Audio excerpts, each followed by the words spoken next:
आज से हम लोग एक्सरसाइज 3.2 का क्वेश्चन नंबर 4 पढ़ेंगे।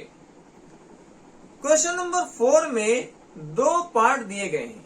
फर्स्ट पार्ट में ये चेक करना है कि कौन सा समीकरण का युग्म संगत है या असंगत है। इस क्वेश्चन का फर्स्ट पार्ट ये कहता है कि आपको चेक करना है कौन सा युग्म संगत है और कौन सा युग्म असंगत है। उसके बाद इस क्वेश्चन का सेकेंड पार्ट कहता है कि यदि समीकरण के युग्म संगत है तो उसको ग्राफीय विधि से हल ज्ञात करें। देखिए आपके क्वेश्चन में लिखा हुआ है कि निम्नलिखित रैखिक समीकरणों के युग्मों में कौन से युग्म संगत है या असंगत है। यहां तक आपको क्वेश्चन का फर्स्ट पार्ट है। आपको समीकरण के युग्म दिए गए हैं, उसमें चेक करना है कि कौन से युग्म संगत है या असंगत है। ठीक है। फिर इस क्वेश्चन का सेकेंड पार्ट कहता है कि यदि संगत है तो आप ग्राफीय विधि से हल ज्ञात करें। संगत पाए जाएंगे तब, यदि वो युग्म असंगत आ जाते हैं तो आपको ग्राफीय विधि से हल नहीं ज्ञात करना है। ठीक है। इस क्वेश्चन में 4 क्वेश्चन दिए गए हैं, तो आइए हम लोग 1 बाय 1 करके सभी क्वेश्चन को सॉल्व करना शुरू करते हैं। क्वेश्चन नंबर 1 में आपको दिया हुआ है x plus y is equal to 5 और 2x plus 2y is equal to 10। अब ये जो समीकरण के युग्म है, आपको सबसे पहले ये चेक करना है कि ये वाला युग्म संगत है या असंगत है। तो देखिए ये जो है इसको हम लोग समीकरण नंबर 1 मान लेंगे। ओके, और ये जो है समीकरण नंबर 2 है। ठीक है। उसके बाद देखना है कि सर x और y का गुणांक क्या है। तो जब x के पहले कोई संख्या नहीं है तो आप उसको 1 लिख लेंगे। इसी तरीके से y के पहले कोई संख्या नहीं है तो इसको भी 1 लिख लिया जाएगा। ओके।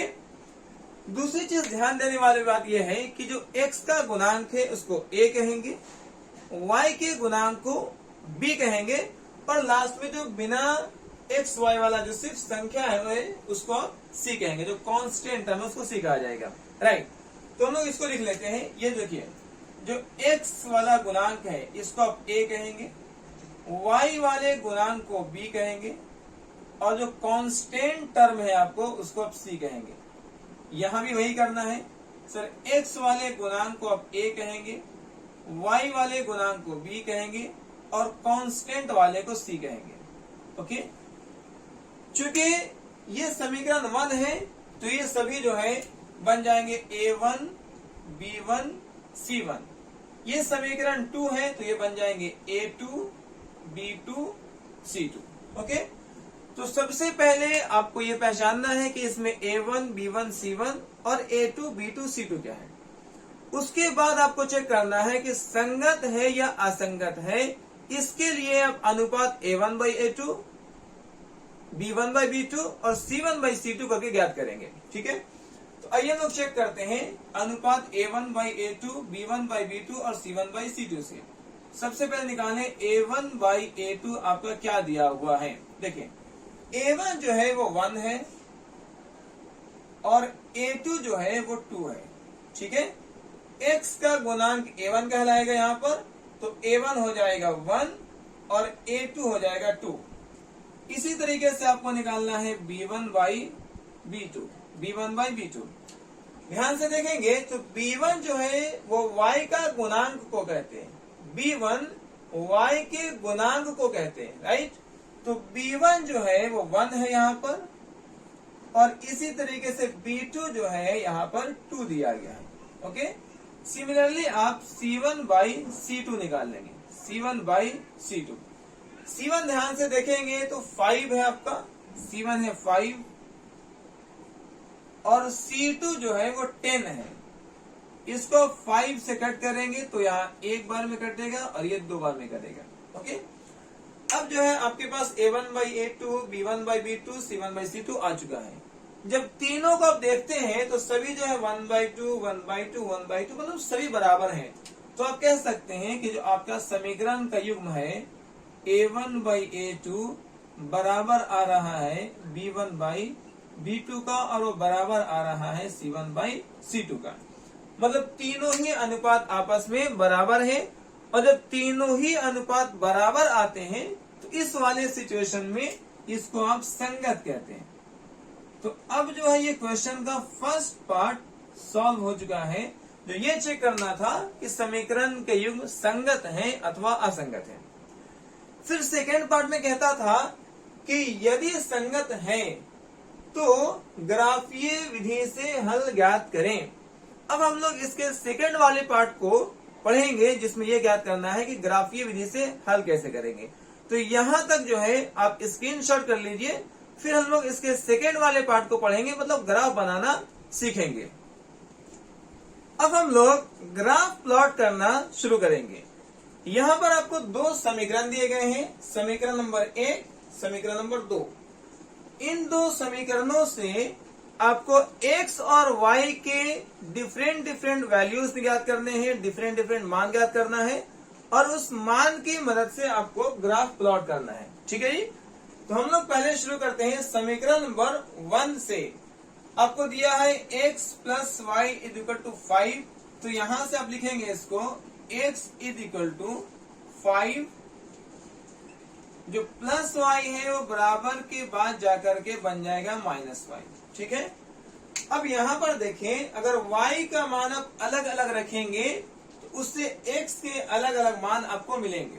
जैसे मान लेते हैं फर्स्ट में जो है आप y का मान यहाँ पर 0 ले रहे हैं, y का मान 0 रखते हैं, तो क्या मिलेगा, x is equal to 5 minus y का मान 0। ओके, 5 में 0 माइनस करेंगे तो ये 5 आ जाएगा।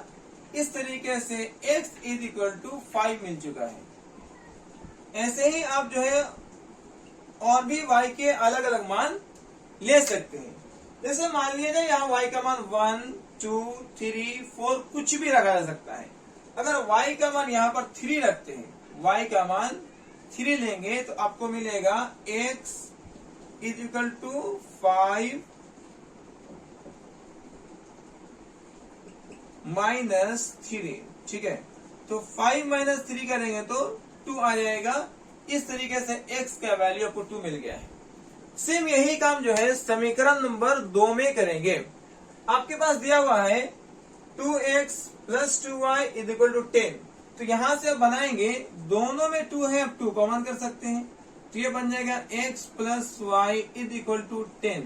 ठीक है, और ये 10 जो है 2 से कटेगा तो बनेगा x plus y is equal to 10, और 2 आ जाएगा डिवाइड में, 2 5 जा 10, 2 5 जा 10, तो आपको इक्वेशन तैयार हुआ x plus y is equal to 5।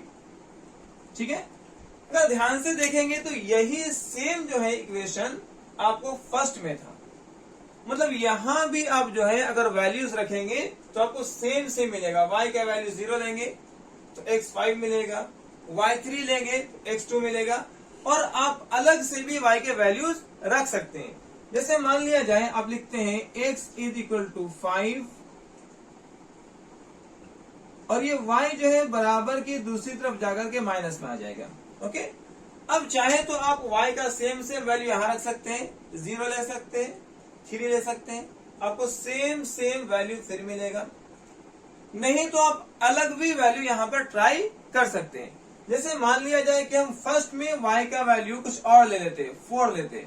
ठीक है, तो क्या होगा, x is equal to 5 minus y का वैल्यू 4 लेते हैं, तो 5 - 4 1 बन जाएगा। ठीक है, अगर मान ले कुछ और भी ले रहे हैं, y का वैल्यू इस बार 2 रखते हैं, तो देखते क्या आएगा। जब 2 रखेंगे तो x is equal to 5 - 2, 5 - 2 value आएगा 3। तो यहां पर हमने जो है सबसे पहले दो समीकरण से x और y के मान को निकाल चुके हैं। अब इस मान को ग्राफ पर प्लॉट करना है आपको। ठीक है, देखिए समीकरण 1 में है y0 x5 कैसे लिखा जाता है। तो सबसे पहले आपको x5 देखना है, x5। ध्यान से देखेंगे तो ये वाला जो एक्सिस है इसको x अक्ष कहा जाता है। इसको हम लोग पढ़ेंगे x अक्ष, या एक्स एक्सिस राइट वाले को, और इसको पढ़ते हैं एक्स डैश अक्ष या एक्स डैश एक्सिस जिसमें वैल्यूज नेगेटिव में होते हैं। ओके, ये जो है मूल बिंदु है, यहां से ऊपर जाएंगे, इस वाले को आप वाई अक्ष पढ़ेंगे, इसको वाई अक्ष पढ़ा जाता है या वाई एक्सिस पढ़ेंगे, वैल्यूज पॉजिटिव में होंगे। और यहां से जब नीचे जाएंगे मूल बिंदु से वाई अक्ष पर, तो इसको पढ़ेंगे वाई डैश अक्ष या वाई डैश एक्सिस पढ़ेंगे, और इसके वैल्यूज आपको माइनस में लेने हैं। ओके, आपको फर्स्ट में क्या पुट करना है, x5 y0। तो x देखिए 0 यहां पर है, 1 2 3 4 5, ये x5 आ गया। ओके, और यहां से आपको जो है y0 लेने हैं। जब y आपको 0 लेना है तो आपको ना ऊपर जाना है ना नीचे, x अक्ष पर ही रह जाना है। तो यही पॉइंट जो है आपका बन जाएगा फर्स्ट पॉइंट। निर्देशांक कैसे लिखना है, पहले x वाले को, बाद में y वाले को, मतलब 5,0 लेंगे। क्या हो जाएगा, 5,0।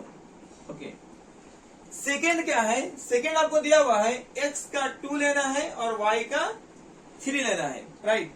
तो x का 2 जो है, ये x का 2 यहां पर आ रहा है और इसके सामने y का आपको 3 लेना है। ठीक है, तो ध्यान से समझेंगे, ये y1 है, y2 है, y3 है, यहां से सामने लेंगे और ये 2 के सामने आना चाहिए। ठीक है जी, 2 के सामने कितना ऊपर जाएंगे, 3 तक। 2 के सामने कितना ऊपर जाना है, 3 तक। तो 2 यहां पर है, इसके सामने कहां तक जाएंगे, आपको 3 तक जाना है। तो ये वाला पॉइंट जो है आपको यहां पर मिलने वाला है। ठीक है, यहां पर मिलेगा। अब ये जो है आपको सेकेंड पॉइंट मिल चुका है। निर्देशांक कैसे लिखेंगे, पहले x बाद में y, मतलब 2,3। ये आपका सेकेंड वाला निर्देशांक है, 2,3 है। ठीक है, और अब यहां से क्या करना है, दोनों को स्केल की सहायता से पहले मिला लिया जाएगा। ठीक है जी, तो हम लोग एक स्केल की सहायता से दोनों ही लाइन को मिला लेंगे।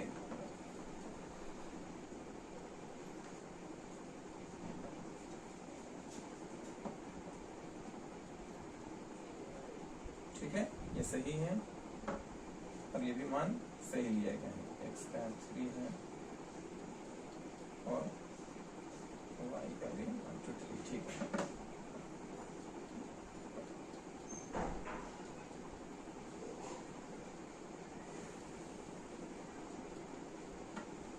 तो फर्स्ट में जो है आपका 2 पॉइंट मिल करके एक लाइन ड्रॉ हो चुका है। यही काम जो है अब हम लोग समीकरण नंबर 2 के साथ करने वाले हैं। उसमें आपको फर्स्ट में दिया है कि x का मान 1 लेना है और y का 4 लेना है। तो x का देखें, x जो है 1 यहां पर है और इसके सामने y का 4 आपको लेना है।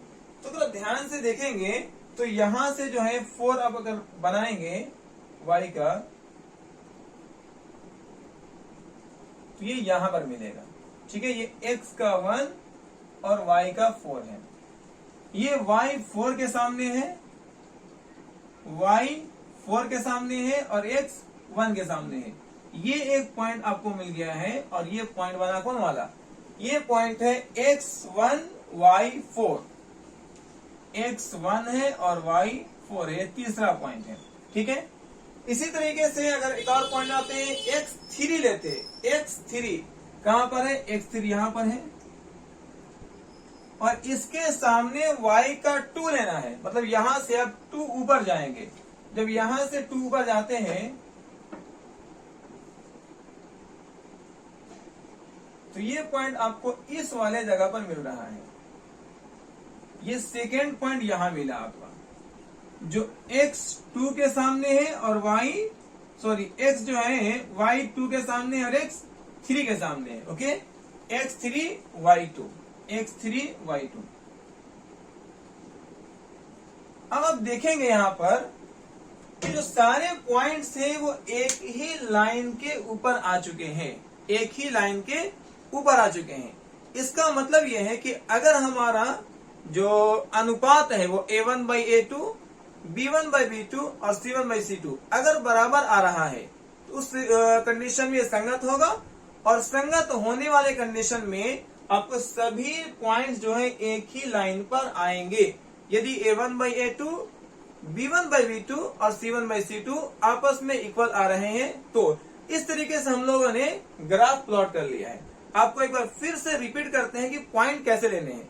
पॉइंट आपको फर्स्ट में क्या चुनना है, x का 5 और y का 0 लेना है। ठीक है, तो सबसे पहले आप x का 5 पर जाएंगे, ये है आपका फर्स्ट पॉइंट x का 5, और यहां से y 0 लेना है। तो जब भी y 0 लेना हो तो आपको x पॉइंट पर ही रह जाना है। ये आपका फर्स्ट वाला पॉइंट क्लियर हो चुका है। अब आते हैं सेकेंड पॉइंट में, x का 2 y का 3 लेना है। तो सबसे पहले आपको x के 2 पर जाना है। तो देखिए x का 0 यहां पर है, 1 2, ये x का 2 हुआ। ठीक है, और इसके सामने जो है y 3 जाना है। तो 2 के सामने आपको 3 पॉइंट ऊपर चलने हैं 3 तक, यहां से। तो देखिए यहां से अगर 3 जाएंगे ये आपको यहां पर मिलेगा, जो x 2 के सामने होना चाहिए, x 2 के सामने और y 3 के सामने होना चाहिए। ये आपका सेकेंड पॉइंट है। तीसरा पॉइंट कहता है कि सर आप x का 1 ले और y का 4 ले लें। x का 1, तो x 0 यहां पर है, ये 1 है, या आपका x 1। ठीक है, इसके सामने में जो है आपको 4 लेना है। तो यहां से कहां जाएंगे, यहां से 4 ऊपर जाएंगे। देखिए 1 के सामने x होना चाहिए, x 1 के सामने, और y 4 के सामने होना चाहिए। ये दिख रहा है, ये पॉइंट y 4 के सामने है और x 1 के सामने है। ओके, इसी तरीके से अब जो है 3 और 2 लेना है, x का 3 y का 2। तो x 3 यहां पर है, ये वाला पॉइंट x का 3 है, और यहां से y 2 लेंगे।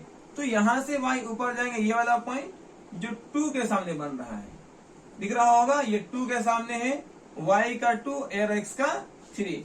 इस तरीके से आपने जो है एक ग्राफ को लेना है। ये पॉइंट क्या है, x का 2 और y का 3, और सारे पॉइंट एक स्ट्रेट लाइन में आ रहे हैं। तो उम्मीद करते हैं कि आपको जो है क्वेश्चन नंबर 4 का फर्स्ट वाला क्वेश्चन समझ में आ रहा होगा। हमने क्या किया है, फर्स्ट में हमने ये चेक किया है कि ये जो क्वेश्चन है, इस क्वेश्चन में संगत और असंगत चेक करना था। तो पहले आप लोग A1/A2, B1/B2 और C1/C2 करके ये चेक करेंगे, या पता करेंगे कि ये समीकरण के युग्म संगत है या असंगत है। यदि संगत आते हैं तो ग्राफीय विधि से हल करना है, जैसा कि हल किया गया है। और यदि असंगत आते हैं तो उस स्थिति में, उस कंडीशन में आपको ग्राफीय विधि से हल नहीं करना है। तो आप यहां तक स्क्रीनशॉट कर लीजिए, फिर हम लोग क्वेश्चन नंबर 4 के सेकेंड वाले क्वेश्चन को सॉल्व करेंगे। क्वेश्चन नंबर 4 का सेकेंड, इसमें आपको दिया हुआ है equation x minus y is equal to 8, 3x minus 3y is equal to 16। ये समीकरण का युग्म आपको दिया गया है। क्वेश्चन के फर्स्ट पार्ट में ये चेक करना है कि क्या ये समीकरण के युग्म जो है वो संगत है या असंगत है। क्वेश्चन के सेकंड पार्ट में कहता है कि यदि ये युग्म संगत है तो इसको ग्राफीय विधि से हल करके x और y का मान निकालें, और यदि संगत नहीं है तो आपको ग्राफीय विधि से हल करने की कोई जरूरत नहीं है। तो ये सबसे पहले क्वेश्चन के फर्स्ट वाले पार्ट को चेक करते हैं कि क्या ये संगत है या असंगत है। इसके लिए आपको अनुपात A1/A2, B1/B2 और C1/C2 से चेक करना होगा कि जो समीकरण का युग्म है वो संगत है या असंगत है। तो देखिए जो इक्वेशन है इसमें आपको x minus y is equal to 8 दिया गया है। x के पहले कोई संख्या नहीं है तो आप यहाँ पर 1 लिख सकते हैं, ये है x का गुणांक। इसी तरीके से y के पहले कोई संख्या नहीं है तो आप इसको 1 लिख करके इसको 1y बना सकते हैं, और ये हो जाएगा y का गुणांक। ठीक है, जैसा कि क्वेश्चन नंबर फर्स्ट को सॉल्व करने टाइम बताया गया था कि जो x का गुणांक है इसको आप a कहेंगे, ठीक है जी। y के गुणांक को b कहा जाएगा और ये कांस्टेंट वाला टर्म c कहेंगे। इसी तरीके से यहाँ भी जो x का गुणांक है उसको a कहा जाएगा, जो y का गुणांक है उसको b कहा जाएगा और कांस्टेंट वाले को c कहा जाएगा। ओके, चूंकि समीकरण नंबर 1 है तो ये सारे 1 बन जाएंगे, a1 b1 c1, और ये समीकरण नंबर 2 है, दूसरा समीकरण है ये, तो ये सारे a2 b2 और c2 बन जाएंगे। तो सबसे पहले तो आपको a1 b1 c1 और a2 b2 c2 पहचान आना चाहिए। अब यहां से आपको a1 by a2 b1 by b2 और c1 by c2 निकाल लेना है। तो देखें, अब जब a1 by a2 लिखते हैं, a1 by a2, तो a1 कौन होगा? जो x का गुणांक है समीकरण 1 में, समीकरण 1 में जो x का गुणांक है वो a1 कहलाता है, और समीकरण 2 में जो x का गुणांक है उसको a2 कहते हैं। ये हो गया 1/3 a1 by a2। इसी तरीके से आप अगर देखेंगे तो आपको निकालना है b1 by b2, b1 by b2। b1 b2 क्या हो जाएगा? तो b1 होगा जो y का गुणांक है समीकरण 1 में, समीकरण 1 में जो y का गुणांक है उसको बोलेंगे b1, तो ये है आपका माइनस में 1। और b2 क्या है? तो समीकरण 2 में, समीकरण 2 में जो y का गुणांक है, y का जो गुणांक है उसको बोलेंगे b2, तो ये है आपका -3, और यहां से माइनस को माइनस से कैंसिल करेंगे तो 1/3 बचेगा, ठीक है। इसी तरीके से आपको निकालना है c1 by c2। ये जो है 8 आपका c1 है, ये कांस्टेंट वाला टर्म, और c2 जो है 16 है, इसको 8 से कट करेंगे तो 8 2 8 और 8 2 16। ध्यान से अगर आप देखेंगे तो a1 by a2 1/3 आया है। इसी तरीके से b1 by b2 जो है वो भी 1/3 है, दोनों सेम सेम है। a1 by a2 1/3, b1 by b2 1/3, जबकि c1 by c2 जो है वो 1/2 है, ये अलग आया है। मतलब आप कह सकते हैं कि हमारा जो इक्वेशन का जो a1 by a2 आया है ये बराबर है b1 by b2 का, लेकिन ये बराबर नहीं है c1 by c2 का, ठीक है। और इस स्थिति में, इस सिचुएशन में आप कहेंगे कि समीकरण के युग जो आते हैं वो असंगत आते हैं, असंगत आते हैं। जब आपको ये पता चल चुका है कि ये जो है असंगत है, अब इसको ग्राफीय विधि से हल करने की कोई आवश्यकता नहीं है, क्योंकि क्वेश्चन के फर्स्ट पार्ट में आपको सिर्फ पहले ये पता करना है कि जो समीकरण के युग्म है, जो रैखिक समीकरणों के जो युग्म है, उनमें से कौन से युग्म आपको संगत है, कौन से युग्म संगत है और कौन से युग्म असंगत है। फर्स्ट पार्ट में ये सॉल्व करना है। यदि संगत है, अगर पता चलता है कि वो संगत है तो ग्राफीय विधि से उसको हल ज्ञात किया जाएगा, और अगर आपको संगत नहीं आता है, वो असंगत आ जाता है, तो आपको ग्राफीय विधि से हल नहीं ज्ञात करना है। तो इस वाले क्वेश्चन का आंसर यहीं तक हो जाएगा। फिर हम लोग क्वेश्चन नंबर 4 के थर्ड वाले क्वेश्चन को सॉल्व करेंगे। अब यहां तक जो है स्क्रीनशॉट कर लीजिए। अब हम लोग क्वेश्चन नंबर 4 के तीसरे वाले क्वेश्चन को पढ़ेंगे। जैसा कि पिछले 2 क्वेश्चन में आपको बताया जा चुका है कि इस क्वेश्चन में 2 पार्ट दिए गए हैं। फर्स्ट पार्ट तो ये कहता है कि आप ये चेक करें कि जो समीकरण का युग्म जो दिया गया है वो संगत है या असंगत है, ठीक है। अगर संगत आता है तो आपको सेकेंड पार्ट में उसको ग्राफीय विधि से हल ज्ञात करके x और y का मान निकालना होता है। तो सबसे पहले इस क्वेश्चन के फर्स्ट वाले पार्ट को हम लोग शुरू करेंगे और ये पता करेंगे कि समीकरण का युग्म संगत है या असंगत है। आपके पास ये 2 समीकरण दिया गया है। फर्स्ट में है 2x + y - 6 = 0, और ये है 4x - 2y - 4 = 0 है, ठीक है। ये आपको समीकरण नंबर 1 है, इक्वेशन फर्स्ट है। और ये समीकरण नंबर 2 है, इक्वेशन सेकेंड है। ठीक है, जैसा कि आपको बताया गया था कि जो x का गुणांक रहेगा उसको आप a नाम देंगे, y का गुणांक b कहेंगे, इसके पीछे कुछ भी नहीं तो 1 लगा सकते। ठीक है, और इस वाले को जो कांस्टेंट टर्म है उसको हम लोग c कहेंगे। इसी तरीके से इक्वेशन सेकंड में भी है, x के गुणांक को a कहा जाता है, y के गुणांक को b कहते हैं और कांस्टेंट वाले टर्म को c कहा जाता है। चूंकि ये समीकरण 1 है तो ये सारे वैल्यू a1, b1, c1 बनेंगे और ये इक्वेशन सेकेंड है, समीकरण 2 है तो इसको आप a2, b2 और c2 लिखेंगे। ठीक है, अब आपको यहां से क्या करना है, यहां से आपको a1 by a2, b1 by b2, c1 by c2 करके पता करना है कि ये युग्म संगत आ रहा है या असंगत आ रहा है। ओके, तो हम लोग यहां से a1 by a2 निकालेंगे, a1 by a2। a1 क्या है, समीकरण 1 में x का जो गुणांक है, समीकरण 1 में x का जो गुणांक है उसको a1 कहेंगे।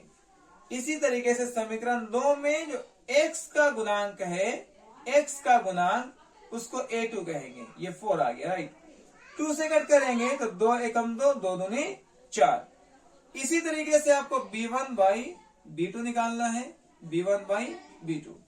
b1 b2 क्या हो जाएगा, तो समीकरण 1 में y का जो गुणांक है उसको b1 कहा जाएगा। समीकरण 1 में y का जो गुणांक है उसे b1 कहेंगे, तो b1 आपको 1 हो जाएगा।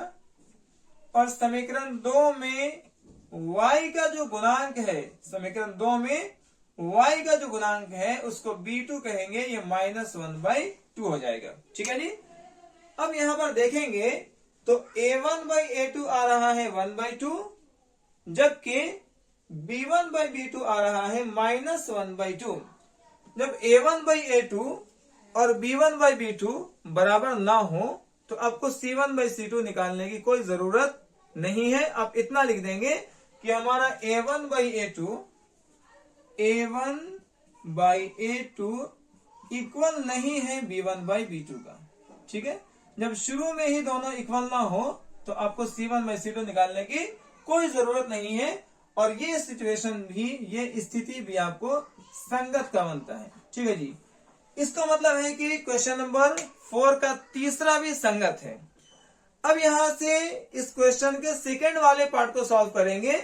जैसा कि क्वेश्चन में दिया गया है कि यदि संगत है तो ग्राफीय विधि से हल ज्ञात करेंगे। तो हम लोग ये पता कर चुके हैं कि क्वेश्चन नंबर 3 जो है संगत है। अब यहां से ग्राफीय विधि से हल ज्ञात करना है। तो पहले आप इसका स्क्रीनशॉट कर लीजिए, फिर हम लोग इसको ग्राफीय विधि से हल करेंगे। हम लोग इस क्वेश्चन के सेकेंड वाले पार्ट को सॉल्व करेंगे। ये जो है आपको इक्वेशन नंबर 1 है, ये इक्वेशन नंबर 2 है। इन दोनों इक्वेशन में आपको x और y का अलग अलग मान निकालना है और उस वैल्यू से, उस मान से आपको ग्राफ प्लॉट करना है, ग्राफ खींचना है। ठीक है, आइए हम लोग सबसे पहले इक्वेशन नंबर 1 से शुरू करते हैं। ये आपको इक्वेशन नंबर 1 है। इसको आप लिखेंगे 2x plus y is equal to -6 जो है इक्वल के बाद आकर के बन जाएगा +6। ठीक है, यहां से जो है अगर y को आप इक्वल करते हैं, y इज इक्वल टू 6 और 2x जो है बराबर के दूसरी तरफ जाकर के बनेगा -2x। तो ये आपका समीकरण बनकर हो गया तैयार। ठीक है, यहां से x और y के वैल्यूज आपको निकालने हैं। यहां पर x का अलग अलग मान लिया जाएगा और उसको हल करके, उसको सॉल्व करके y का मान पता करना है। तो पहले जैसे मान लेते हैं कि x का मान 1 ले लेते हैं, x का मान 1 ले रहे हैं। ठीक है, तो क्या होगा, y is equal to 6 minus 2 गुना x का मान क्या लेना है 1। ठीक है, तो 6 माइनस 2 को 1 से गुना करेंगे 2 और जब 6 माइनस 2 करेंगे तो ये आएगा 4। ये आपका y का वैल्यू मिल गया है 4। इसी तरीके से आपको x का और अलग अलग मान ले सकते हैं। जैसे मान लिया जाए x का मान आप 2 ले रहे हैं, तो आपका इक्वेशन क्या है, y is equal to 6 minus two into x का मान कितना लेना है, 2। ओके, तो आएगा 6 माइनस 2 2 जा 4, 6 माइनस 4 करेंगे तो 2 आएगा। यहां y का वैल्यू भी आपको 2 मिल गया है। इस तरीके से हम लोग इक्वेशन नंबर 1 से x और y का मान निकाल चुके हैं। अब यही काम करना है समीकरण नंबर 2 से इक्वेशन नंबर 2 से। ठीक है, कैसे बनाएंगे, लिखेंगे a4x minus 2y is equal to, ये -4 इक्वल के दूसरी तरफ जाकर के -4 दूसरी तरफ जाकर के +4 बन जाएगा। यहां से आप क्या कर सकते हैं, दोनों तरफ 2 से भाग कर सकते हैं, दोनों तरफ 2 से भाग कर सकते हैं। तो जब इसको 2 से भाग करेंगे तो बचेगा 2x माइनस इसको 2 से भाग करेंगे इससे बचेगा y, इसको 2 से भाग करेंगे इससे बचेगा 2। ठीक है, क्या किया गया है, दोनों तरफ 2 से भाग कर दिए ताकि हमारा समीकरण थोड़ा छोटा हो जाए। अब क्या कर सकते हैं, बनेगा 2x, 2 जब अंदर आएगा तो माइनस में आएगा और -y बाहर जाकर प्लस बन जाएगा। ठीक है, देखिए 2x अपनी जगह पर है, ये +2 अंदर आकर के बन गया -2 और -y बाहर जाकर बन गया है +y। तो ये आपको समीकरण यहां से बन गया है। ओके, अब ये इक्वेशन में, इस समीकरण में आप x का अलग अलग मान लेंगे जिससे y का मान आपको मिलेगा। पहले आप क्या कर सकते हैं, मान लिया जाए x का मान 2 ले रहे हैं, तो क्या होगा, फर्स्ट में y is equal to 2 into x का वैल्यू, x का मान क्या लेना है, 2 माइनस 2, तो क्या हो जाएगा 2 2 जा 4 माइनस 2, y का मान भी 1 आ गया। इसी तरीके से मान लेते हैं y इज इक्वल टू, अगर x का मान यहां से 3 ले लेते हैं तो क्या हो जाएगा 2 इंटू 3 6, 2 इंटू 3 -2। ठीक है जी, 2 3 जा 6 -2, तो 6 -2 कितना हो जाएगा, 4 हो जाएगा। तो सबसे पहले हम लोग जो है अपने समीकरण को हल करके x और y का अलग अलग मान पता कर लेंगे। ठीक है, और ये जो है अब अपनी मर्जी से, अपनी सहूलत के हिसाब से, अपनी आसानी के हिसाब से वैल्यू रखते हैं जिससे कैलकुलेशन आसान हो और आसानी से आप ग्राफ खींच सके।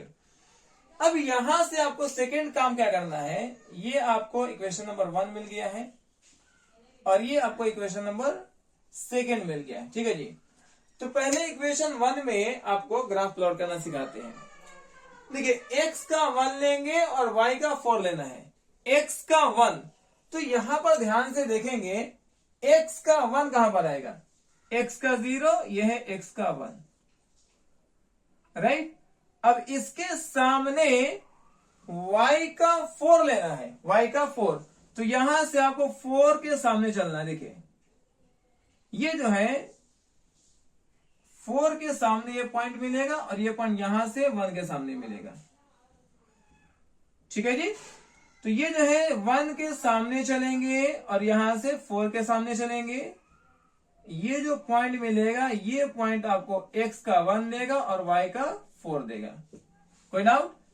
देखिए ये पॉइंट x 1 के सामने है और y 4 के सामने है। इसी तरीके से x का 2, y का 2, तो पहले x का 2 लेंगे यहां पर और y का 2 लेंगे यहां पर। यहां से लाइन ड्रॉ करेंगे ऐसे और यहां से लाइन ड्रॉ करेंगे ऐसे। ये जो पॉइंट मिल रहा है, ये वाला पॉइंट जो बनेगा, ये x 2 के सामने है और y 2 के सामने है, तो ये बन जाएगा आपको 2,2। ठीक है, और बाकी चीजों को यहां से आप इरेज कर सकते हैं, हटा सकते हैं, इसको इसकी जरूरत नहीं है। और दूसरी बात यह है कि जब ग्राफ पेपर पर इसको प्लॉट करेंगे तो बहुत आसानी से आप प्लॉट कर सकते हैं। क्योंकि हम लोग बोर्ड और बना रहे हैं तो थोड़ा सा पॉइंट लेने में परेशानी हो सकती है। यही चीज को ग्राफ पेपर पर जब बनाएंगे तो बहुत ही इजी होता है पॉइंट ढूंढने के लिए। तो फर्स्ट में क्या करना है, आपको स्केल की सहायता से इन दोनों लाइंस को मिला लेना है। ओके, ये एक लाइन बन गए इक्वेशन नंबर फर्स्ट के लिए। अब यही काम करना है हम लोगों को इक्वेशन नंबर 2 के लिए। क्या करेंगे, x का 2 y का 2, तो देखिए ये जो पॉइंट है ऑलरेडी हम लोग मिला हुआ है, x का 2 y का 2, ये वाला पॉइंट, इसको दोबारा लेने की जरूरत नहीं है। सेकेंड पॉइंट x3 y4, तो पहले x3 चुनिए कहां पर है, x3 जो है आपको ये पॉइंट है x3, और इसके सामने y4 चलना है, कितना चलना है y4, तो यहां है y4, तो यहां के सामने ये पॉइंट मिलेगा ये वाला, और यहां के सामने ये पॉइंट मिलेगा ये वाला। ये जो पॉइंट है बाबू, ये पॉइंट आपका x3 के सामने है और y4 के सामने है, ठीक है। अब यहां से आप जो है इसको इरेज कर दीजिए, ग्राफ क्लियर बन जाएगा। और ये सिर्फ इसलिए करना पड़ रहा है ताकि हम लोग व्हाइट बोर्ड पर बना रहे हैं, ठीक है, लाइन मिलाने के लिए। अगर यही चीज ग्राफ पेपर पर करेंगे तो बहुत आसानी से प्लॉट किया जाएगा। अब ये दो पॉइंट्स आपको मिल गए, आपको स्केल की सहायता से इन दोनों पॉइंट्स को मिला देना है, ओके।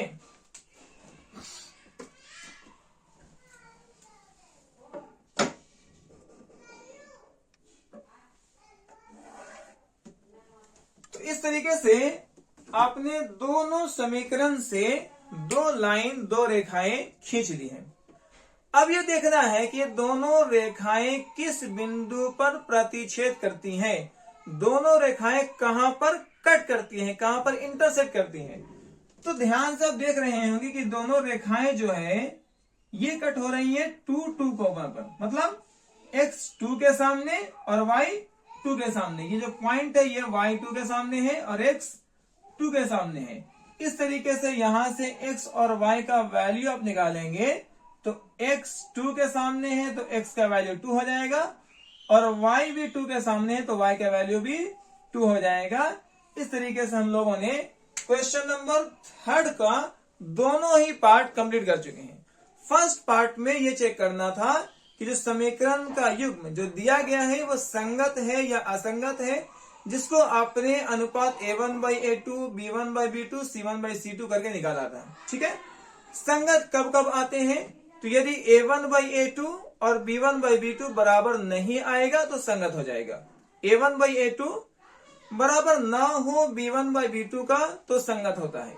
इसी तरीके से अगर a1/a2, b1/b2 और c1/c2 दोनों तीनों ही बराबर हो जाए, अगर तीनों a1/a2, b1/b2 और c1/c2 तीनों ही बराबर हो जाएगा तो भी संगत होगा। और इन दोनों ही स्थितियों में आपको ग्राफीय विधि से हल करना होगा, ठीक है। तो हम लोगों ने सेकेंड पार्ट भी अपने ग्राफीय विधि से भी हल कर चुका है। इस तरीके से क्वेश्चन नंबर 3 हम लोग कंप्लीट कर चुके हैं। अब इस क्वेश्चन का लास्ट वाला क्वेश्चन, क्वेश्चन नंबर 4 को पढ़ेंगे। आप यहां तक जो है पहले स्क्रीनशॉट कर लीजिए। तो हम लोग क्वेश्चन नंबर 4 के लास्ट वाले क्वेश्चन नंबर 4 को पढ़ेंगे।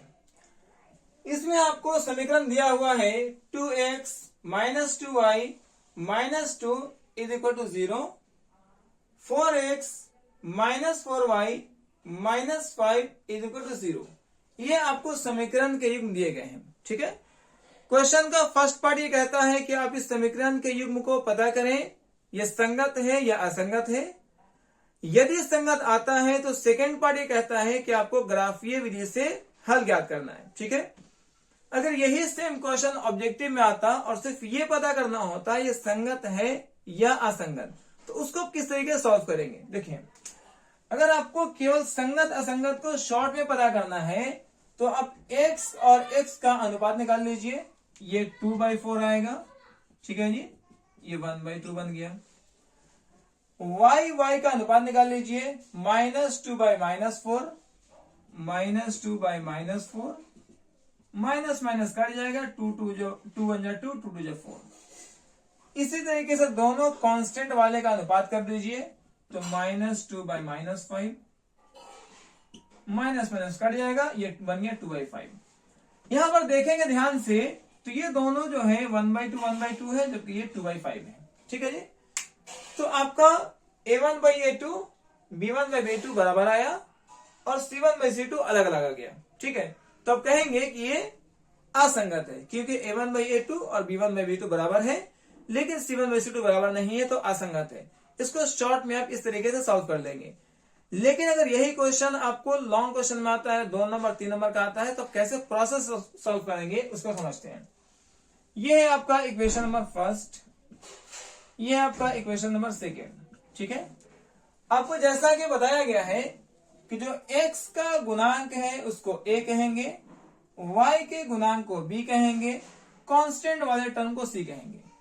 इसी तरीके से इक्वेशन 2 में x के गुणांक को a कहा जाएगा, y के गुणांक को b कहा जाएगा, कांस्टेंट वाले टर्म को c कहा जाएगा। ठीक है, चूंकि ये वाला समीकरण जो है समीकरण नंबर 1 है, समीकरण फर्स्ट है, तो ये सारे वैल्यूज a1 b1 c1 बन जाएंगे। और ये वाला समीकरण जो है समीकरण नंबर 2 है, इसीलिए इसको हम लोग a2 b2 और c2 नेमिंग करेंगे। अब यहां से आपको करना क्या है, तो आपको a1 बाई a2 पता करना है। a1 2 है और a2 4 है। ठीक है, 2 से कट करेंगे, 2 एकम 2, 2 दूनी 4। सेम जो है आपको b1 बाई b2 पता करना है, तो b1 जो है वो -2 है और b2 जो है वो -4 है। माइनस को माइनस से कट कर देंगे और 2 से दोनों भाग कर देंगे, 2 1 जा 2, 2 जा 4 हो जाएगा। सेम काम आपको c1 बाई c2 करना है, तो c1 जो है -2 है और c2 जो है वो -5 है। यह माइनस से माइनस क्या हो जाएगा, कट जाएगा, तो अब बचा आपको 2/5। ध्यान से देखेंगे तो ये दोनों तो आपस में बराबर आ रहे हैं, लेकिन ये वाला वैल्यू अलग अलग आ रहा है। तो अब लिखेंगे चूंकि a1 बाई a2 बराबर है b1 बाई b2 का, लेकिन वो बराबर नहीं है c1 बाई c2 का, और इस स्थिति में आप इस समीकरण के युग्म को लिखेंगे कि ये असंगत आ रहा है। इस तरीके से हम लोगों ने क्वेश्चन नंबर 4 के चारों ही क्वेश्चन को सॉल्व कर लिया है। इस क्वेश्चन में आपको क्या दिया गया था, 2 पार्ट दिए गए थे। पहला पार्ट तो ये बताना था कि जो समीकरण का युग्म है वो संगत है या असंगत है। इसके लिए आपने a1 by a2, b1 by b2 और c1 बाई c2 से उसको पता किया है कौन संगत है और कौन असंगत है। संगत आने की स्थिति में आपको ग्राफ बनाना है और ग्राफ बनाने के बाद उसमें x और y का मान बताना होता है।